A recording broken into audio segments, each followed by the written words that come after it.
alguien o algo tuvo que haber creado esto. Ujú. O sea, por más que le dé vueltas y diga, ok, no creo en Dios, no existe un Dios, esto fue tal vez como que no tiene sentido. Cuando llegan a esa pregunta de quién, lo único que se puede, o lo único que he escuchado en la mayoría de las conclusiones es algo más tuvo que haber creado esto. O sea, no hay Sí, una respuesta lógica a poder ver de qué manera se puede crear con exactitud un animal, claro. un ser humano, la tierra en lo Sí. general, el equilibrio que hay. Decía C.S. Lewis, es como pretender poner a un chimpancé frente a una máquina de escribir, hoy en día una computadora, un procesador de palabras, y suponer que después de unas 3 horas de que el chimpancé está frente a la máquina de escribir, sale una obra de Shakespeare, ¿verdad? ¿Qué es lo que sí me aporta el poder decir que Dios sí existe?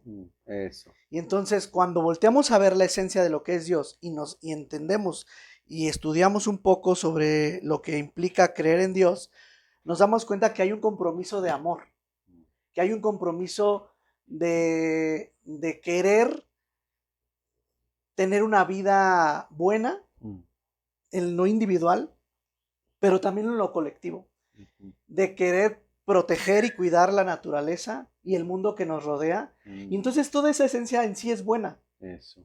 Y Interesante. entonces valdría la pena decir, bueno, ¿tiene o no sentido creer en Dios si lo que Él busca es la bondad?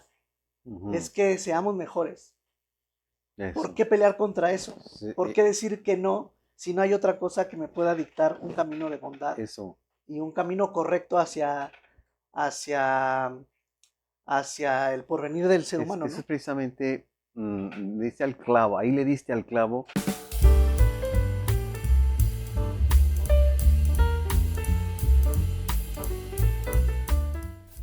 Bienvenidas y bienvenidos a Café y Fe, un espacio abierto para el diálogo y la reflexión sobre la vida y sus complejidades, abordados desde una fe sencilla y práctica, y acompañados por una taza de café. Café y Fe, comencemos. ¿Qué tal? ¿Cómo están? Bienvenidos al tercer episodio de nuestro podcast Café y Fe. Estamos ahora en un nuevo lugar. Vamos a experimentar, dialogar desde otro espacio. Gracias por los comentarios que hemos recibido. Gracias por también las preguntas que nos han enviado. Nos va a ayudar mucho a tener claridad sobre qué conversar, sobre qué cosas nos pueden aportar en este tiempo. Mm, Entonces, pues, sí, gracias por estar aquí, sí, Joel. muchas gracias, Benja, gracias por esta oportunidad y espero que tengamos un encuentro muy productivo, muy interesante y de mucho beneficio para todas las personas que lo escuchen. Sí, bueno, estamos aquí con un cafecito para nosotros. Es de día todavía, estamos platicando, ya empezamos desde hace rato con la charla.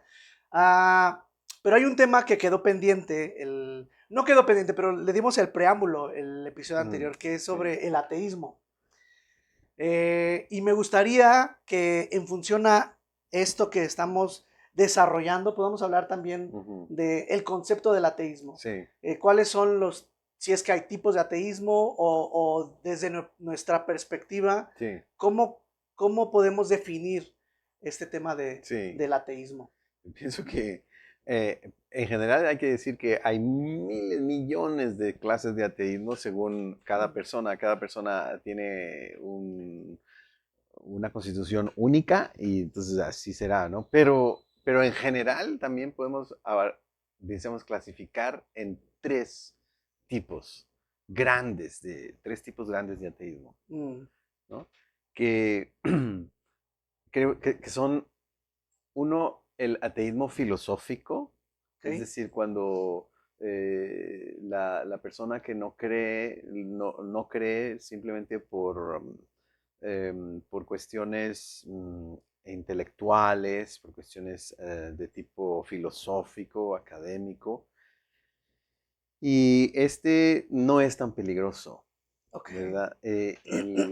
el segundo tipo es el más peligroso, que es el ateísmo ético, que es el ateísmo de la persona que dice que cree, pero vive como si Dios no existiera. Ese es el más peligroso y yo creo que el más ofensivo, ¿no? Entonces es aparentar una fe, pero realmente en la manera de vivir como si Dios no existiera. Y el tercer tipo, que es el que yo le veo más esperanza y que se emparenta mucho con los otros dos, es el ateísmo piadoso. El ateísmo piadoso es el que rechaza una cierta concepción de Dios, Ok. ¿no? Por ejemplo, los primeros cristianos, en los primeros 3 siglos, cuando iban a enfrentar la muerte, el martirio, la tortura y el martirio en la arena romana, eh, la acusación formal que ellos enfrentaban era la acusación de ateísmo, Ok. ¿verdad? ¿Por qué? Bueno, porque estos primeros cristianos se rehusaban a adorar a los dioses del imperio, a Júpiter, a Diana, a Apolos, a todos los dioses del imperio romano. Ellos no los querían adorar, porque no solamente porque creían en un solo Dios, el Dios que se había revelado y que habían conocido en el Señor Jesús, en la historia del Señor Jesús allá en la tierra de Canaán, ¿verdad? Unas pocas décadas antes, ¿verdad? Sino más bien porque para ellos los dioses del imperio solamente justificaban un orden injusto o le daban autorización a un mundo totalmente torcido, en donde, por ejemplo, los ricos podían aplastar a los pobres sin tener que pagar sus consecuencias. Los hombres eran superiores a las mujeres por default.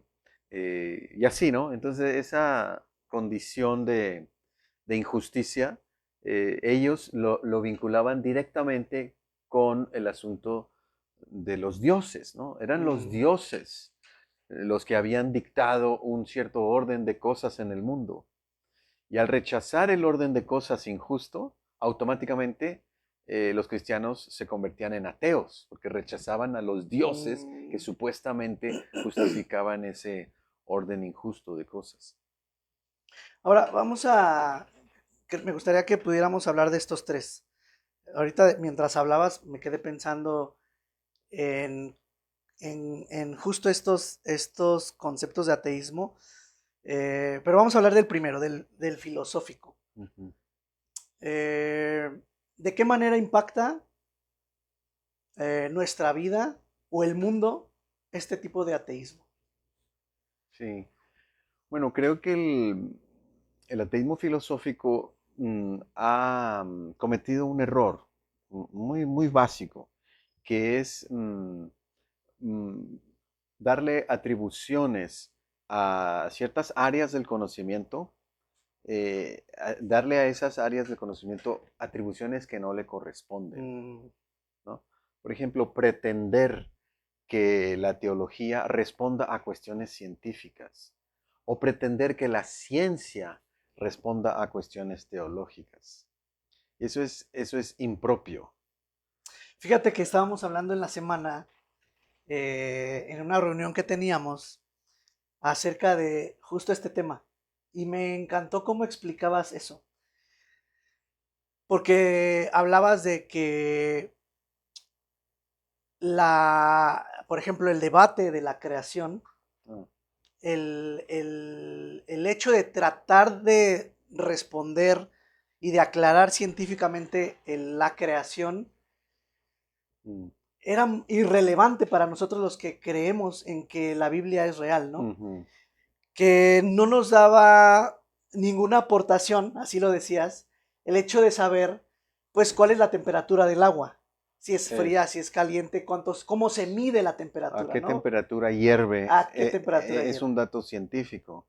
Que eso estaba bien poderlo entender, pero no te aportaba desde el punto de vista de del propósito de la Biblia ningún valor eso. Así es. Pero sí el hecho de saber que Dios nos creó, que Dios creó a la mujer y al hombre, y que debemos amar al prójimo. ¿Puedes desarrollar un poquito eso? Porque me Sí, encantó. Justo esa parte es la que ha estado en mi cabeza estos eso. días. Y es que es porque son diferentes especies de verdad, ¿no? La verdad científica es un tipo de verdad que tiene ciertas características, ¿no? Por ejemplo, la verdad científica es, para comenzar, es provisional. Es una explicación de algún fenómeno y que por ahora esa es la mejor explicación que Mm, tenemos. Pero es provisional porque dentro de 50 o 100 años vendrá una explicación mejor. Esa es una característica propia de la ciencia, no amarrarse y aferrarse a una explicación de un fenómeno como si esa fuera una verdad absoluta. El concepto de verdad absoluta no existe en la ciencia, pero eso es porque la ciencia es así. sí, que de ¿Ya? hecho hablábamos justamente del método científico, que en Ajá, su esencia es lo mismo. O sea, es la ajá, observación, la sí. exploración, la Y prueba. otra Sí. característica de la verdad científica es que no tiene nada que ver con nosotros. Mm, Eso es lo que decíamos, ¿no? O sea, la temperatura de Plutón no es un dato científico que suponemos porque nadie ha estado ahí, calculamos, ¿verdad? Y con el método científico lo podemos inferir, pero conocer la temperatura de Plutón o de la Luna no me hace ser un mejor esposo. mm. Eso es lo que decíamos, ¿no? Sí, sí, En sí. cambio, la verdad teológica y también filosófica tiene que ver con nosotros, son asuntos que nos implican de una manera directa, ¿no? Cómo vivimos, cómo nos tratamos unos a otros, ¿no? Si nos llevamos, sí, mira, voy a dar esta explicación así muy básica. En la casa del conocimiento humano viven bajo el mismo techo tres hermanas solteronas, ya mayores de edad, y estas tres tienen dificultad de relacionarse porque se roban una hurgan los cajones de la otra y no respetan pues los territorios de que le corresponden a cada Mm, una. Y estas tres son la ciencia, la filosofía y la teología. A lo largo de la historia del conocimiento humano, alguna de estas tres ha pretendido ser la dueña de la casa y ha hecho que las otras dos trabajen para ella. En la historia, por ejemplo, en la Edad Media, la teología era la señora de la casa mm, y hacía que la ciencia y la filosofía trabajaran para ella, ¿no? Hoy en día, los papeles se han cambiado. Hoy en día es la ciencia la que se cree la dueña de la casa del mm. conocimiento humano y hace que las otras dos tengan que trabajar con sus métodos, con sus herramientas y si no, entonces ella es la que sanciona la veracidad del trabajo de las otras dos. Entonces es una falta de respeto del el terreno que le corresponde a cada Mm, una y cada una tiene definido su terreno según las preguntas y los métodos que utiliza, ¿no? Por ejemplo, la pregunta ¿cómo funciona algo? Es una pregunta científica, ¿no? También la pregunta, bueno, ¿por qué en el sentido de causa? Es una pregunta científica. Pero la pregunta filosófica es más, ¿qué? ¿Qué es? ¿Qué es en esencia algo? ¿Qué es el trabajo? ¿Qué es la amistad? ¿Qué es la familia? Esas son preguntas filosóficas. Entonces le dejamos a la filosofía la tarea de averiguar el qué, la esencia de las cosas, qué mm, es la justicia, qué es la amistad. Son preguntas que se encarga la filosofía de ellas. Pero hay una pregunta, y también hay una pregunta por qué, en el sentido filosófico, que es más bien como razón, ¿no? No tanto causa como científica, como la ciencia, sino razón. Y en la teología tenemos la pregunta, ¿quién? ¿No? ¿A quién le presento mis quejas? ¿No? ¿Dónde está el departamento de quejas?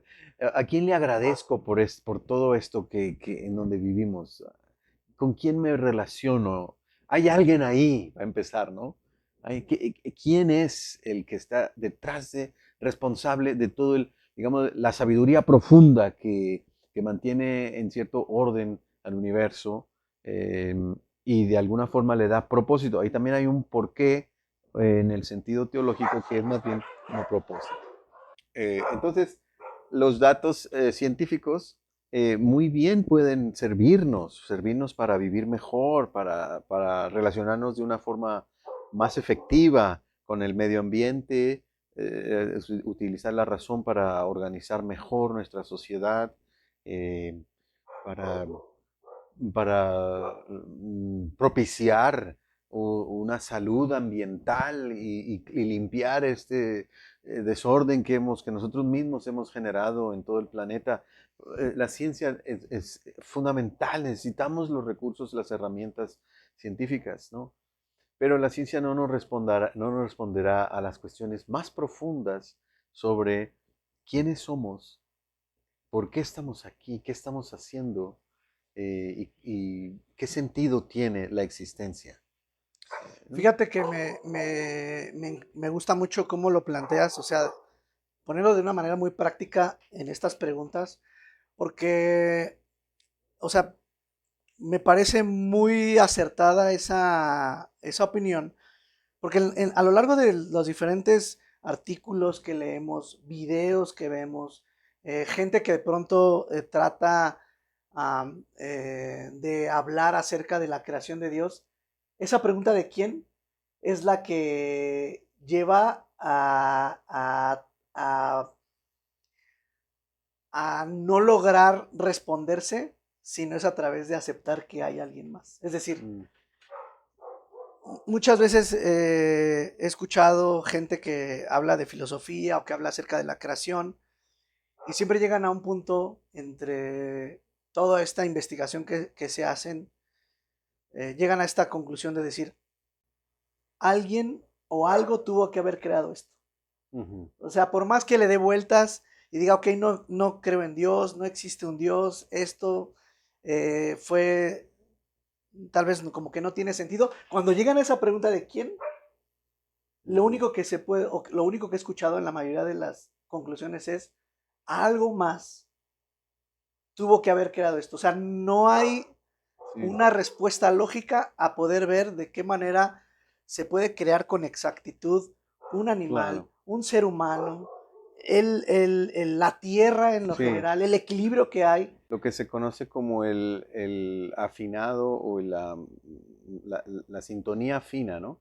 La sintonía fina de la realidad, que todo depende realmente de un margen muy estrecho de distancia respecto a nosotros con el Sol, el tamaño de nuestra atmósfera, eh, la, mm, pues las condiciones que son precisas para la existencia de la vida, son detalles físico-químicos muy precisos, que, bueno, una persona atea en lo filosófico le concede al azar, Ujú. el honor, a la casualidad.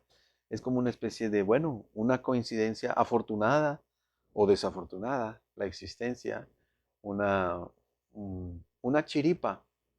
Decía C.S. Lewis, es como pretender poner a un chimpancé frente a una máquina de escribir, hoy en día una computadora, un procesador de palabras, y suponer que después de unas 3 horas de que el chimpancé está frente a la máquina de escribir, sale una obra de Shakespeare, ¿verdad? Eh, Sí, es posible, pero bueno, sería muchas coincidencias, o sea, se tendrían que dar muchos accidentes de la casualidad que cuando sumas 2 más 2, que son 4, dices, no, es que no puede ser solo por casualidad que exista esto, ¿no? Que existamos nosotros, ¿no? sí, y ahora, regresando un poquito a lo que decías hace rato, para, para también acercarnos hacia donde queremos llegar con la siguiente pregunta, creo que el ejemplo que ponías de cómo Dios está buscando mm, que nuestra vida tenga un valor y cómo busca que realmente nos preocupemos por los demás y que cobre sentido mi vida para con mi familia, con mi pareja, con los que me rodean. Ujú. Las relaciones de justicia. Ajá, esa parte creo que es a la que nos debemos enfocar cuando estamos hablando de Dios, ¿no? Creo que como lo decías hace rato, o sea, a ver, está bien, si queremos definir científicamente la creación o la existencia de Dios, habría que preguntarnos cuál es el valor de hacer eso. ¿Tiene sentido? No. Mm, y como nos damos cuenta que no tiene tanto valor para nosotros eso, lo que podemos voltear a ver es entonces, ¿qué es lo que sí me aporta el poder decir que Dios sí existe? Eso. Y entonces cuando volteamos a ver la esencia de lo que es Dios y entendemos y estudiamos un poco sobre lo que implica creer en Dios, nos damos cuenta que hay un compromiso de amor, que hay un compromiso de querer tener una vida buena en lo individual, pero también en lo colectivo, de querer proteger y cuidar la naturaleza y el mundo que nos rodea. Y entonces toda esa esencia en sí es buena. Eso, interesante. Y entonces valdría la pena decir, bueno, ¿tiene o no sentido creer en Dios si lo que Él busca es la bondad? Es que seamos mejores. Eso. ¿Por qué pelear contra eso? Sí, ¿Por qué decir que no si no hay otra cosa que me pueda dictar un camino de bondad? Eso. Y un camino correcto hacia el porvenir del ser humano, Eso ¿no? es precisamente, diste al clavo, ahí le diste al clavo para definir el tipo de características que tiene la verdad teológica. O sea, la verdad teológica necesariamente le compromete a la persona que cree con su manera de vivir. Por eso, el peor de los ateísmos es el ateísmo ético o el ateísmo práctico. Incluso dice el Salmo que es el necio el que dice en su corazón que no hay Dios. O sea, lo dice en su corazón porque tal vez los labios no lo admite. Él dice que cree, pero en el corazón, o sea, por dentro, dice que no hay Dios. Y dice que es una necedad, que es una necedad decirlo y vivir, porque lo hace, dice el resto del Salmo, que se conduce ofendiendo a los demás, pisoteando la dignidad de los demás, aplastando a los demás, en un estilo de vida violento, agresivo, como si no tuviera que rendirle cuentas de sus actos a nadie, ¿verdad? Es decir, dice que cree, pero en realidad es ateo, ¿no? Entonces esa persona no ha asumido lo que es la verdad teológica. La verdad teológica necesariamente compromete a la persona que cree o que dice que cree con una manera de tratar, por ejemplo, a los otros seres vivos, a los otros seres vivos que están en su casa, a su esposa, a sus hermanos, a su madre, ¿verdad? A los demás con los que comparte el espacio vital, a todos, ¿no? Hay una parte del Pentateuco que me intriga, me llama mucho la atención, que dice que el que cree, o sea, el que dice que cree, no puede ni debe maltratar a sus animales, ¿no? Por ejemplo, cómo trata a los animales domésticos, no solo de mascotas, sino especialmente de trabajo, ¿verdad? A los bueyes con los que trabaja, a las vacas, porque en un medio ambiente agrícola y campesino como el que se dio la redacción de la Biblia hace miles de años, pues se demostraba, alguien que era creyente, se demostraba en la manera en que trataba a sus animales, ¿no? De la granja. Entonces, y la tradición, una tradición rabínica antigua, dice que en el día del juicio son esos animales, el asno, la chiva, los animales de la granja son los que se presentan en el día del juicio para acusar al ser humano de cómo los trató, ¿verdad?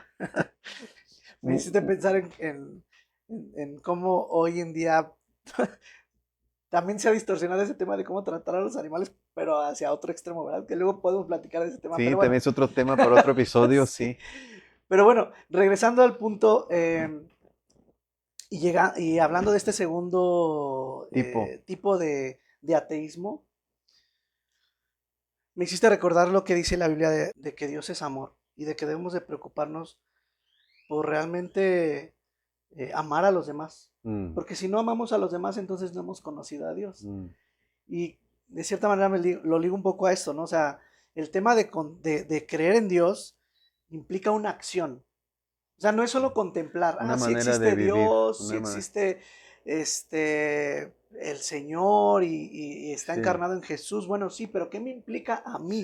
sí. Como si Sí, fuera solo un tema de creencia, de dogma o de aceptación intelectual, ¿verdad? para poder ¿Verdad? contrarrestar esta segunda peligro, tenemos que hacernos ese ejercicio de realmente saber Mm, que no solo implica razonar o con nuestro entendimiento la existencia de Dios. Implica que lo tenemos que llevar a la práctica diaria, para que entonces no Exactamente. neguemos a Dios con nuestros hechos, Exactamente, ¿no? sí. Digo, vuelvo a los primeros cristianos que morían en la arena romana del circo romano.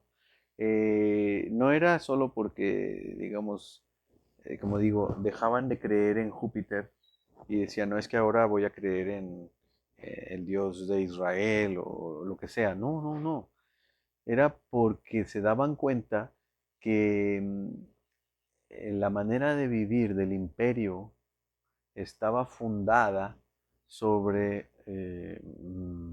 idolatría mentirosa, ¿verdad? Es decir, la adoración de estos dioses que estaban ahí en el panteón romano, panteón greco-romano, mm, generaba un estilo de vida de injusticia, ¿verdad?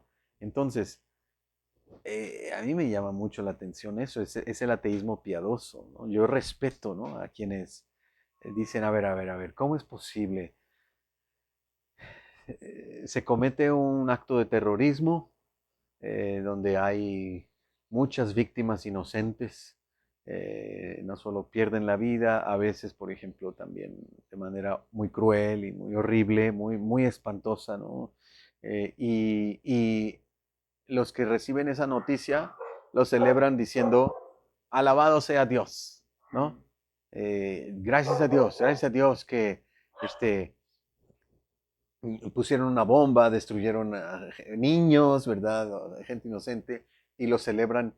Y no estoy hablando solo de un lado de un conflicto, casi siempre esto ocurre de los dos lados. Entonces, esto es muy común cuando hay una guerra, un conflicto como el que vivimos ahora en todo el mundo, que lo estamos viendo en las noticias, que, mm, que uno celebre las victorias del bando al que le va, el bando suyo, dándole gracias a Dios, ¿verdad? O sea, Mm, gracias a Dios que pusimos esa bomba y los que son de mi bando destruyeron tal edificio, mataron a tanta gente, y gracias a Dios, no hay uno de los dos lados que sea el bueno, ¿no? Y el otro el malo, sino que caemos en este gran error de mm, este, pretender justificar una violencia, una injusticia con lenguaje de Dios, lenguaje teológico. Y entonces el ateísmo piadoso me da esperanza porque yo me niego a aceptar que Dios esté feliz cuando explota una bomba y mata niños inocentes, ¿no? Yo no creo en ese Dios. En ese sentido, estoy dispuesto a declararme ateo, porque soy ateo de ese Dios concepto de Dios. ese concepto de Dios, ¿no? Correcto. Fíjate ¿No? que me hace pensar también eh, que lo que platicamos la otra vez acerca de por qué, claro que era en otra conversación, pero lo quiero ligar a esto, el tema de los gnósticos, ¿no? De por qué ellos negaban que Jesús o que Dios se había encarnado en Jesús, ¿no? Oh, sí. Y cuando hacías la pregunta, yo respondí que porque implica un compromiso. Bueno, ligándolo a esto que dices, lo que pasa es que también para nosotros es más sencillo no creer o hacernos nuestro propio concepto de Dios Mm, para no asumir el compromiso que esto conlleva. ok. Es decir, en esto que decías, en este ejemplo de, oye, gracias a Dios que pasó esto con Mm, esta persona, ¿no? Puede ser un ejemplo a lo mejor muy amplio, pero si lo pusiéramos también en ejemplos prácticos como, oye, pues a mí alguna vez me pasó que yo iba manejando y otra persona al lado me estaba como picando. Y entonces, pues yo también estaba como molesto y también volteando. Mm, Y de pronto choca, ¡pa! Él y mm. yo no. Y dije, pues por estarme Mm. molestando, ¿verdad? Se hizo justicia. Se hizo justicia. Entonces, ¿a qué voy con este ejemplo? Muchas veces nosotros actuamos así y el compromiso que de pronto hace Jesús y el Mm, reto que pone sobre la mesa, que yo no lo he escuchado realmente de otras religiones y tal vez por desconocimiento, pero es de ama a tus enemigos. mm, ¿Qué valor tiene mm, que tú ames a los que te aman? mm. Ama a los que no te aman. Sí, Entonces, cuando empiezas a wow. escuchar estos retos que Mm, Jesús sí, plantea y nos pone, pues evidentemente a veces uno dice, híjole, sí, pues es más fácil, mejor no sí. comprometerme, Mm, porque en el momento en el que yo digo, sí, sí creo en Dios, ahí yo estoy firmando un compromiso mm, de querer seguirle y de ujú. querer avanzar y caminar en base a Sí, lo que me enseña. Por eso mucha gente, siento yo, que de pronto pues, prefiere como hacerse a un lado, porque ya el compromiso, y no estoy hablando de ritos y no estoy hablando de costumbres religiosas, mm, estoy hablando del compromiso moral, mm, ético y espiritual que está en la Biblia. sí. Híjole, ese es el que de pronto le huimos, Y hay ¿no? mucha fuerza en la idea de amar al enemigo. Hay mucha fuerza porque el Señor Jesús no lo deja solo como una especie de discurso, un discurso técnico o un discurso teórico sobre una doctrina. Voy a discutir los beneficios de amar al enemigo, punto uno, punto dos, y teóricamente acá digamos, en el aire como una idea, ¿no? Sino que el Señor Jesús, por eso tenemos relatos, son relatos en el Evangelio. Jesús hizo cosas, interactuó con personas y el relato es mucho más impactante que un discurso, Ujú. ¿no?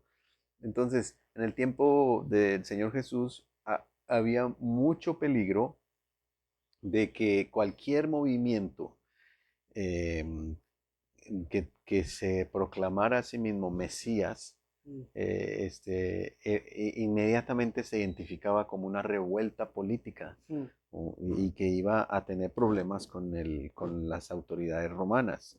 Por el precedente que había habido un par de siglos antes de los macabeos, que fueron unos guerrilleros judíos que echaron fuera a los griegos y lograron un periodo de independencia en Jerusalén. Entonces la gente tenía ese recuerdo, decía, así tiene que ser el Mesías, como los macabeos, hacerle la guerra a los romanos. Entonces cuando fueron a arrestar al Señor Jesús en esa noche de Jueves Santo, em, le, uno de los discípulos sacó un machete mm, para tratar de defender a Jesús y le apuntó a la cabeza a uno de los que venían en la turba para llevarse a Jesús. Y el otro como que se quitó un poquito y le rebanó la oreja. No es que quería rebanarle la oreja, se quería partirle la sí, cabeza sí, en sí, dos, ¿verdad? claro. Pero lo que fue que le No era rebanó la... asustarlo, era Sí, literal lo quería acabar. Sí, matar, sí, lo sí. quería matar al otro. Y eran los enemigos. Yo creo que si le hubiese dado en la mitad de la frente a ese hombre, el discípulo matara a uno de los... Ahí sí hubiese como venido como anillo al dedo la acusación de que Jesús era un Sí, sí, sí. Un revoltoso caudillo también. político, un caudillo militar y que quería hacer una revuelta al estilo de los macabeos. Y Jesús reprendió al discípulo, guarda eso, le dijo, y dio los 2 o 3 pasos al frente, recogió la oreja que estaba rebanada en el piso y se la volvió a pegar al hombre. O sea, dijo, no se trata de eso. Mm, Con esa acción, el Señor Jesús dio más que 1000 discursos, ¿no? ujú. ¿De qué se trata esto que viene? ¿Crees en Dios, en el Dios que predica el Señor Jesús? Eh, Guarda tu machete, abandona esas ganas de destruir al otro. Date cuenta que el otro tiene la misma dignidad que tú y las mismas posibilidades humanas de llegar a ser mm, una persona feliz en el mundo que Dios creó y que Dios quiere. Dios ama también a este otro muchacho que vino con la turba y quiere también que él sea feliz conociendo a Dios y siguiendo a Jesús. Eso es tremendamente revolucionario, ¿no? Ujú. Sí, y, o sea, a lo mejor ya nosotros a 2000 años de distancia vemos eso como, como tú dices, un acto de compasión, de restitución, de bondad. Pero aún así, Yo creo que le cambió la vida a ese sí, muchacho. claro, Dijo, sí, de acuerdo. O sea, me quedó, recuerdan a quedó. los carceleros que estaban ahí apresados con Pablo, ¿no? Que también de pronto se abren las puertas y ellos están ahí adentro, ¿no? Y como Y que, están a punto de quitarse la vida ellos porque ay, tenían que pagar con su vida si acaso los prisioneros se escapaban. Y y estaban entonces, ahí, o sea, y no te hagas daño, no te hagas daño, todos estamos aquí. sí, a lo que voy es como nuestra actitud, como nuestras acciones, sí, Sí. sí tienen que ser revolucionarias, pero en un sentido de amor, dignidad, compasión y de Mm, restitución y mm. de pensar en el otro. Esa es la sorpresa, ¿no? Esa es la sorpresa que trae Cristo. Sorprende, ¿no? Como luego Sorprende. decimos, dar cachetada con guante blanco, ¿no? O sea, pero pensar en eso, o sea, cómo esas acciones pueden impactar de una manera muy profunda en la gente y que pueden ayudar a que entonces conozcan al Dios verdadero. Mm, Y que eso me sí. lleva a la siguiente pregunta de cómo nuestra fe, o este segundo punto de cómo nuestra fe, o cómo la fe puede responder al mundo. Y yo creo que esto es uno de los ejemplos de cómo nuestra fe debe responder al mundo Mm, cuando alguien dice, yo no creo en Dios. mm, No se trata de debatir, mm, no se trata de decir, yo creo que mm, Dios existe por A, B, C y D desde un punto ujú. de vista conceptual, Sí, ¿no? sí, sí, mi tarea es convencerte. Sino con Sí. este tipo de actos Mm, revolucionarios como los que hizo Jesús, sí. de ir con el que lo necesita, Eso. de apoyar a los que son más, a los que son rechazados. Sí. Eh, Sí. Es que tenemos el problema, ¿verdad? No entender el concepto bíblico de amor, ¿no? ok, Porque amor nos suena mm, como un producto publicitario de las películas o las series del día de hoy, ¿no? Como romance y ya. Y, y, y porque en el Nuevo Testamento, que se escribió en griego, pues el griego es un idioma mucho más cercano al nuestro idioma moderno que lo era el hebreo. Entonces, tendríamos que ir un poco más atrás a ver cómo se decía en hebreo este concepto de amor y qué significaba en la tradición del Señor Jesús, que es esa la tradición del Antiguo Testamento. Y en el Antiguo Testamento no existe la palabra amor.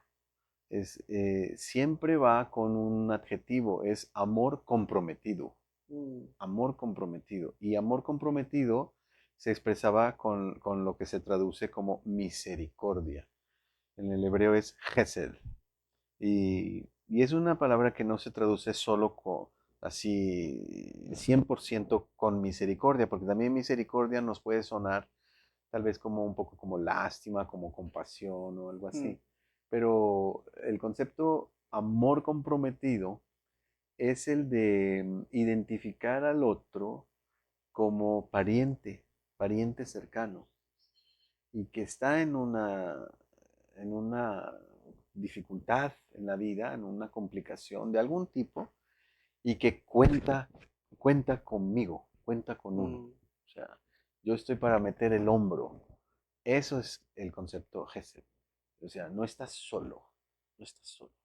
Aquí estoy contigo. A lo mejor puedo ayudarte poquito, pero te voy a ayudar con lo que yo soy, con mi presencia, con mi apoyo, con mis recursos, con mi solidaridad, ¿verdad? Solidaridad es una palabra muy hermosa que se parece a eso de amor comprometido, amor comprometido. Entonces, cuando hablamos de que sí, el que dice que cree en Dios debe de amar, estoy de acuerdo, pero es amar al estilo de Gesed, al estilo del Antiguo Del Testamento, amor que es comprometido. amor comprometido. Luego vamos a hablar, yo creo, de Ajá. otro capítulo acerca del amor. Porque me gustó una vez esta fórmula que decías, Dios es amor, De acuerdo. pero amor es Dios. O sea, no es lo mismo, ¿verdad? Mm, Me gustaría que luego habláramos de eso. ah, Creo sí. que es muy interesante como para empezar a abordar el tema del Sí. amor. Y bueno, creo que para empezar a cerrar este tema del ateísmo y de cómo la fe responde a los desafíos del mundo, pensando en este tema, creo que podríamos concluir con esto, ¿no? O sea, no se trata solamente de una contemplación y de una definición, no se trata de Sí, un asunto querer intelectual. convencer, sino más bien de ser un revolucionario, un agente de paz, ¿no? Mm, Alguien que busque practicar el amor comprometido mm, con el prójimo mm. y con nosotros mismos también, ¿no? Este, De hecho y en verdad.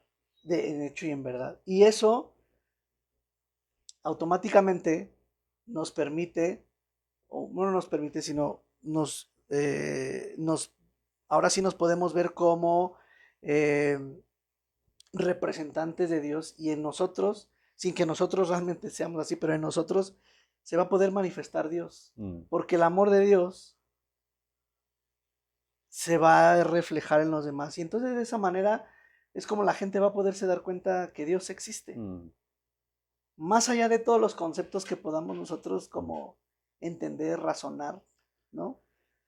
Creo que me quedaría yo con eso, o sea, Ujú. para tratar de ver Mm, cómo responder sí, hoy ante esta necesidad de creer sí. o de definir a Sí, Dios. sí, definitivamente. Yo también, yo me quedo de nuestra charla, Benja, con el desafío, ¿no? De decir, si yo creo, si yo digo que creo, pues eso me compromete, especialmente pues a ser un mejor padre, un mejor esposo, un mejor amigo, ¿verdad? Un mejor ciudadano, un mejor Sí. trabajador. Y entonces así podríamos Ujú, hablar de todo, ¿verdad?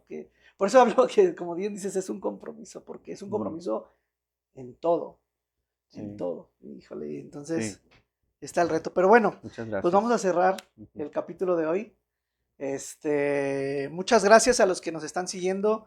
Si les gusta este video, denle like y suscríbanse Den también. like. Nos ayuda mucho que se puedan suscribir. Les va a llegar una notificación cuando haya nuevo contenido. Estamos también haciendo ciertas cápsulas para que puedan ver de manera resumida algunas cosas que estamos hablando en este capítulo extenso. Sí. Pero bueno, Y escríbanos comentarios, recomendaciones y con mucho gusto vamos a atenderlo. sí, bueno, hasta la próxima.